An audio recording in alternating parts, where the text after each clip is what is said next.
Kamusta mga idol? Heto na ang latest fight ng ating kababayan na si Erson Trinidad. Naka-blue na gloves mga idol.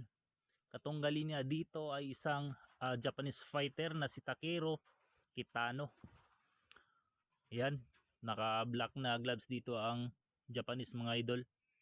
Para ang laban na ito mga idol ay para sa bakanting Oriental and Pacific Boxing Federation sa minimum weight division. Yan, bago po pala ang kanilang bakbakan mga idol, may bit-bit na kartada itong ating kababayang si Erson Trinidad na 10 na panalo, 5 ang talo, may isang draw, 6 tinapos na knockouts. Samantalang itong kanyang katunggali na Japanese fight idol na si Takeru Kitano may ring record na 10 na panalo, 1 talo, may isang draw, 4 tinapos na knockouts. Ayan, ginanap po ang laban na ito mga idol sa Korakuen Hall, Tokyo, Japan. May edad pa lamang itong si Takeru Kitano mga idol na 22 anyos. Samantalang 28 anyos na po itong ating kababayang si Erson Trinidad na tubong Puerto Princesa, Palawan.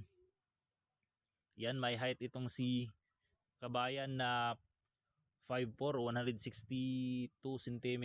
May reach na 63, 160 cm. Samantalang itong kanyang katunggali mga idol na si Takeru Kitano may height po ito na 5'4", 162 cm.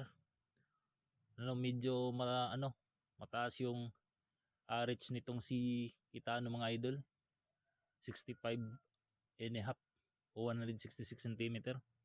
Yan, dito tayo sa kanilang bakbakan mga idol. Yan, end of round 1.